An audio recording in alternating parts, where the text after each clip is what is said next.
So today is a continuation of New Year, New You. It's all month. And as we think of a new year, new me, there is a feeling that we are on a journey. And when you're on a journey, you continue. Now, you may get off. We used to stop at Howard Johnson's when I was in the Midwest.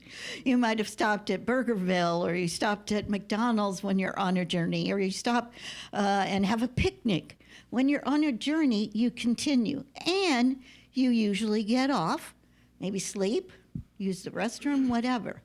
So my analogy is that as we move through this understanding of a new year and a new you, there are things we want to stop and think about. So the first one was when we did our white stone ceremony, my intention. Now, my intention is a spiritual intention. It's not, may I always remember to take out the trash before the garbage truck comes. Does that ever happen at your? Yeah. May I spiritually move forward. May I spiritually understand in depth more the spiritual integrity that I am. May I honor the spiritual journey I'm on, and may I continue to evolve, connect, and remember. So step one is intention. The next step is aligning. Now, sometimes, have you ever had an opportunity where you had this thought and it felt spiritual? It felt like something you were either to consider or read or connect with, but you really didn't align with it. It was asking a little too much. Have you ever had that? The universe is asking you to stretch and you're going, I don't know about that. Could I get up here and talk? Wonderful Mia. Could I get up there and be part of the music team? Isn't it been wonderful to watch that evolution? And she didn't stop. She went, yes. And she's kept going, and I'm just waiting to see Miss Teenager. Aren't you? So that wonderful willingness to keep moving. I don't just sit in my chair. I'm done. I'm not going to say anything more than that. 79. I'm 79. Am I going to just sit in my chair, or am I continuing to evolve spiritually? I'm not done. I still have new insights. I'm still listening to divine guidance. So once I define my intention, I align with it, then I activate it. Flip the switch, turn it on. Start listening. Now, for me, I start writing. I don't know how you do that, but I just start writing notes.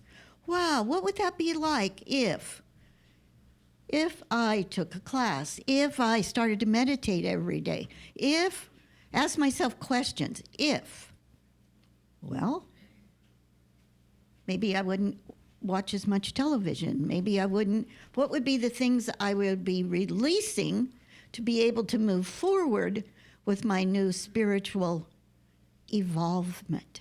We're never too late to be spiritually evolving. And so I activate it, I start listening, and then I take steps, concrete steps to say to the universe, I'm in, I'm ready. Now, doors don't open till we get to that stage.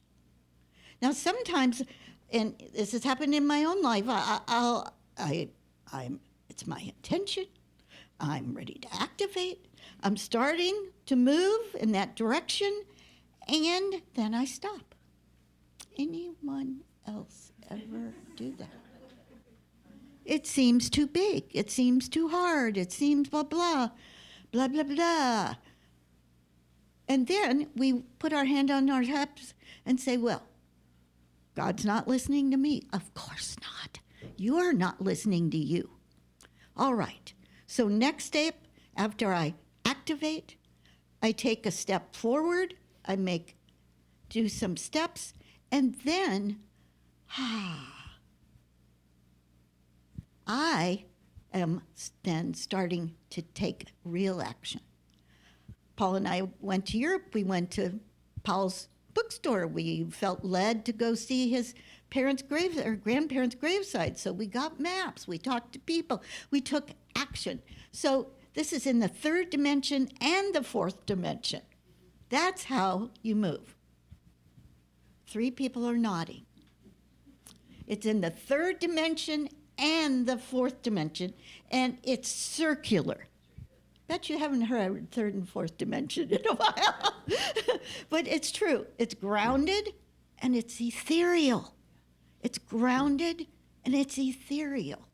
And that is the divine presence working in, through, and around us.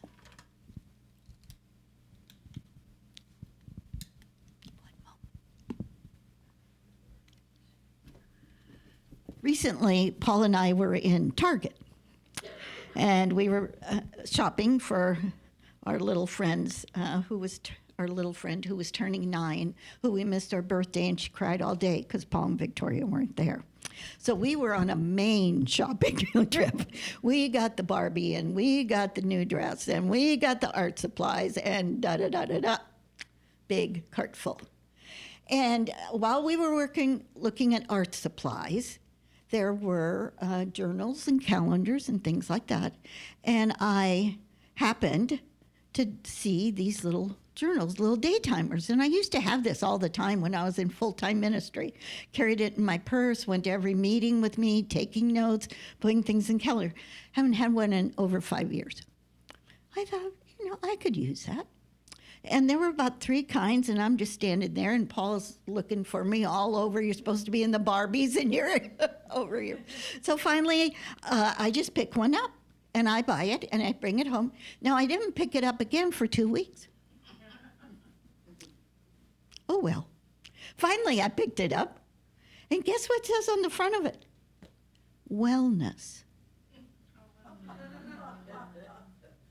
There were 3 kinds. Pink, purple, this, and I just picked this up and said, wellness. Now, come to find out, there are quotes in here. There are little heart stickers in here. This is Victoria's book in Target. Just random, would you believe it? And I opened to this quote for February, and it just piqued my interest. A lot of people see discomfort as a red light. I'm going to read it again.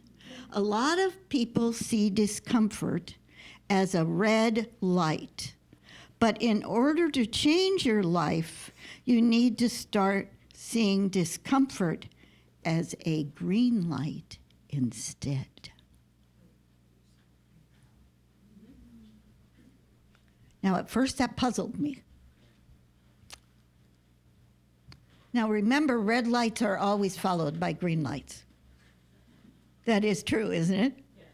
Okay. So if you let a red light stop you, you didn't get the green light. One more time. A lot of people see discomfort as a red light. In other words, something that isn't working out the way you thought. You felt there was a halt. There was a block in your intention, and you question it. Yes? Yes. Both sides agree. But in order to change your life, you need to start seeing discomfort. In other words, if it isn't moving in the direction or timely as you think, that doesn't mean it's not a green light. So this is a new understanding of our work, in my way of looking at it, with divine energy. Divine energy is fluid. It's constantly moving. And the divine presence in us is constantly wanting to manifest. We are the ones who put up the red light. It's true. When we are open, willing, listening for direction, Now, we may not go straight ahead. We may make a left turn, a right turn. We may stay at the red stop a little longer than is comfortable. And if you have been led to that direction, doors will open. If you have been led to that direction, now it may not be the door you thought would open. Paul Etchemendy, my example. It may not be the door you knew would happen or had painted, this is my door. However, a door will open. Now, I also this week finally started to clean up my office. Now, I have a little office, and I love it. And I have all kinds of things in there. I have a bookcase with things, great-grandmother, what she had on her bookcase, some of my wonderful books, and then I have a built-in bookcase that's totally flat on the outside but goes deep into the wall. So a lot of places to hide things. So I rearranged everything. It just looks so great on the shelves you can see. But then you open those bottom doors, and there it is. And there are my 6 Bibles. I have 6 Bibles. I have a parallel Bible. Do you know what a parallel Bible is? It's the Gospels by each author laying next to each other. So you can open up and see the stories and how they're related and how different they are. And I have Lamsa Bibles, and I have, Revised Standard, and I have Static Bibles, and then I have old Daily Words, and then I have blah, blah, blah. And I have a little wicker basket that has original Unity books. And in there was my Lessons in Truth that was given to me, published in 1920. Be Still My Heart. Now, Emily Cady worked with the Fillmores for years and years and years. As I understand it, she and Myrtle were very close friends and never met. Wrote to each other for years and years and years and never met. And always had talked about taking the train or finding a way that they would meet each other. They were on the same plane. Emily Cady was a physician. Do you remember that? And Emily Cady had clients, and one day she decided not to charge. And that was her divine impulse. She started not charging.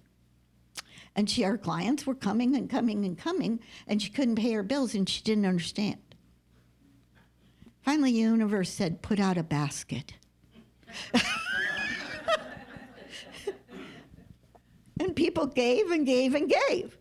But she changed the way she was receiving. She was asking, not billing. Get the difference? Asking, not billing. So I opened my precious book, and here I want to share. God is spirit, or the creative energy, which is the cause of all visible things. God, as spirit, is the invisible life and intelligence, according to Webster's definition, which underlies all physical things. God is not a spirit. There was a misprint in the Bible, Emily Cady says. Did you hear me? Yeah. Emily Cady said, not Victoria. Emily Cady says, there's a misprint in the Bible. And God, there is not a God, she says. It's not the way you were taught in church, she says. It is a God is spirit in all things. God is not a being or a person having life, intelligence, love, and power. It's not a person that has that. God is that invisible, intangible but very real something we call life in you. God is perfect. God is the sum total of these combined, the sum total of all good, whether manifest or unexpressed.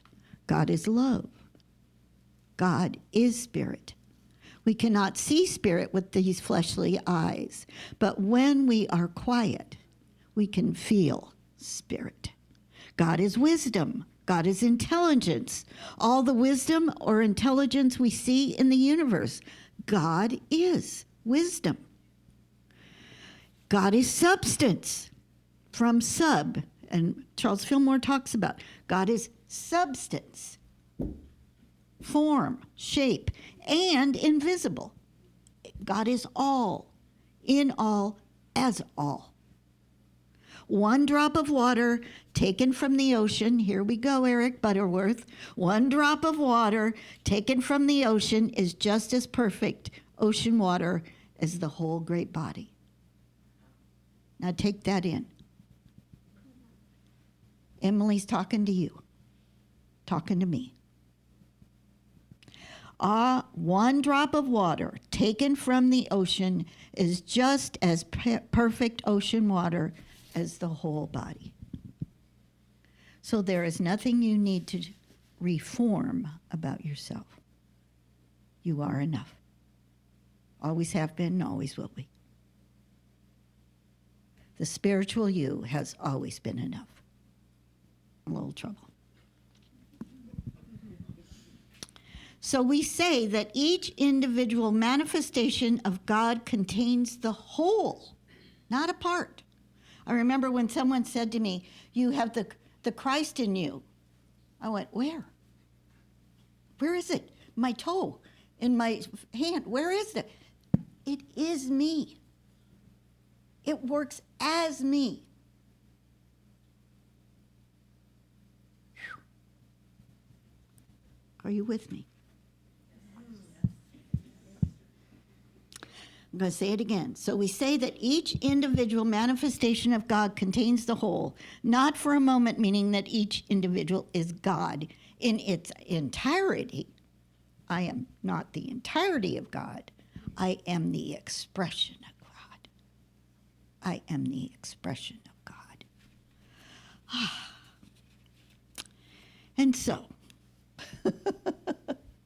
And so we are reminded that God is in all. God is in all spiritual traditions. God is in all of nature. God is in all walks of life. God is in everything we see, everything we feel, and everything we acknowledge. We cannot be divorced from God, only where? In our mind. When you and I feel that we are not connected, that's on us. God has never stepped away, left, moved. And I kept thinking this week of the quote I said last week about Brother Lawrence. And when Brother Lawrence feels and shares practicing the presence of God, being in God, embodying God. And when we do that, we act differently, don't we? We feel differently. And she goes on to talk about we see differently. We don't see separation. We don't see division. We don't see red and blue. We don't see you and me. We see we. So I'm going to read something to you from a Native American elder. Now this is from a Native American wise man, medicine man. The truth principle is this: all the answers to all your problems is within you. Your task is to seek the information that will unlock these answers. Another person can only give you knowledge. You must find your own truth.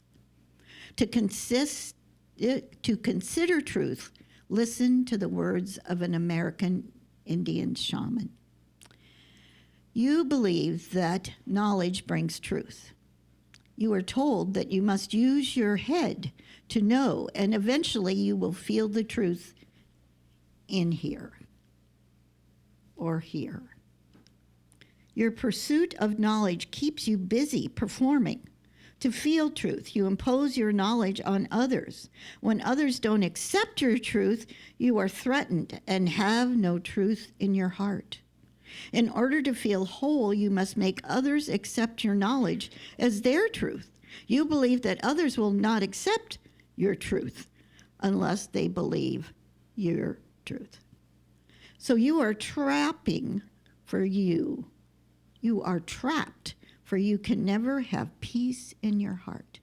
Have you ever tried to convince someone that you were right? How did that go? Really, how did that go for you? Not so much. In traditional Indian medicine, we believe the opposite.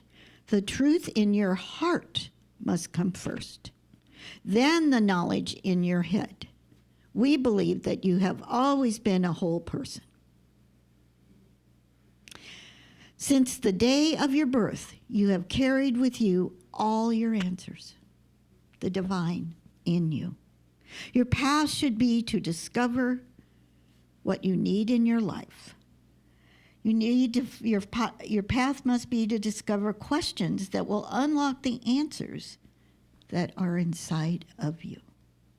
When you are so busy seeking outside yourself, you have no time to seek the real truth in your heart. God is within. Whatever we call it Buddha, we call it Muhammad, we call it love, we call it light. God, divine presence, is in us and in all. And there is no need to think otherwise. There is no need to try to convince someone otherwise. The truth is my heart, in my heart. The truth is in your heart. So we're going to move into our meditation. Now I'm just going to ask you to wiggle on that chair. And we are going to feel the energy today. I'm going to invite you to open and think about chakras. Are you willing just for a little bit? Just a little bit. Think about the chakras and how energy moves through your body. Now, there are many ways that we could be using to visualize this. Chakras just came to me, so thank you. Please don't object. It's only a few minutes. Take a deep breath. Remember, James Dillett Freeman called it the 12 powers. And in his drawings, they are very similar to the Indian chakras. So we start at the top of our head, and we open that crown chakra.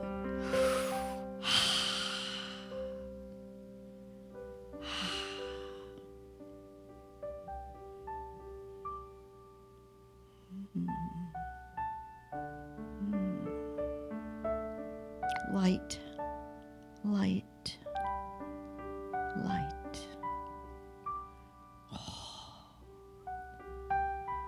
Moving into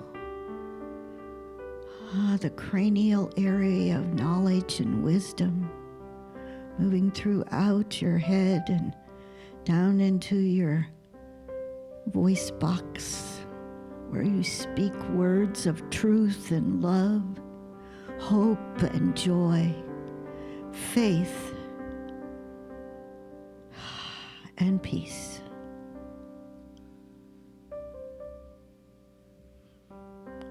Now that light energy spreads into the shoulders that carry so much. And just let any weight that you've been carrying, just let it Ooh, just dissolve and fall. Dissolve and fall. Just crumble lightly onto the floor, onto the ground. Just move those shoulders if you want to, feeling the energy. And up and down your spine, releasing any discomfort, tightness, fear. Oh, God in me, as me. Down into our hips and our legs. Oh, any tension, any pain, discomfort, letting it go. From something tight to something loose. Now I invite you to continue to see this light, maybe colors of light, maybe bright light, maybe just a pinpoint of light. You're on your own journey now. The freeing of your body, your mind, moving out through our soles of our feet and letting that heart expand, knowing your truth. I am God in expression. And all around me, that's what I see. Even when it looks uncomfortable, even when it appears not to be in alignment with me, even when, and you fill in that blank. One God, one heart.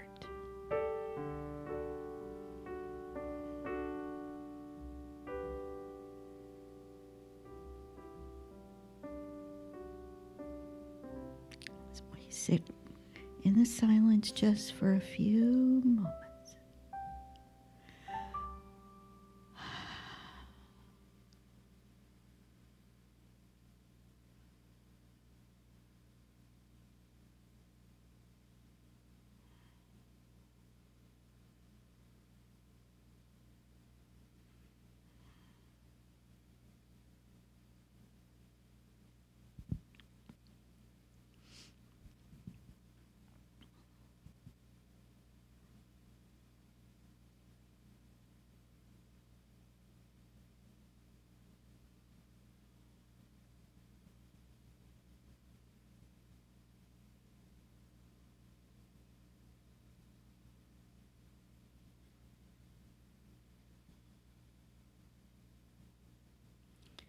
We make a commitment to carry this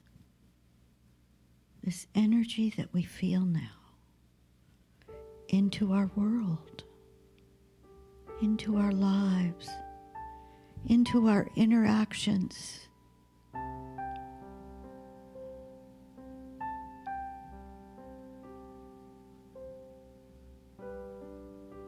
And we leave disappointment, discouragement, fear. We leave that in the background, way, way back there. Because the truth is in our hearts. The truth.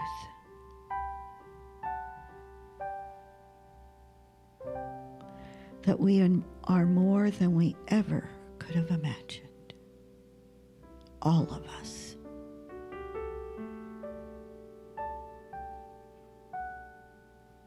And we act and move and speak from that place of God, divine presence within.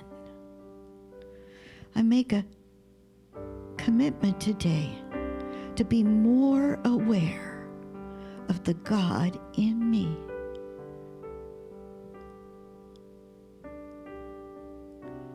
interacting, leading, and being.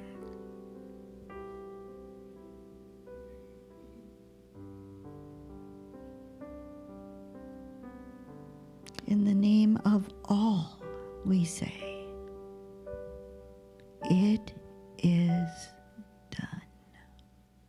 Amen.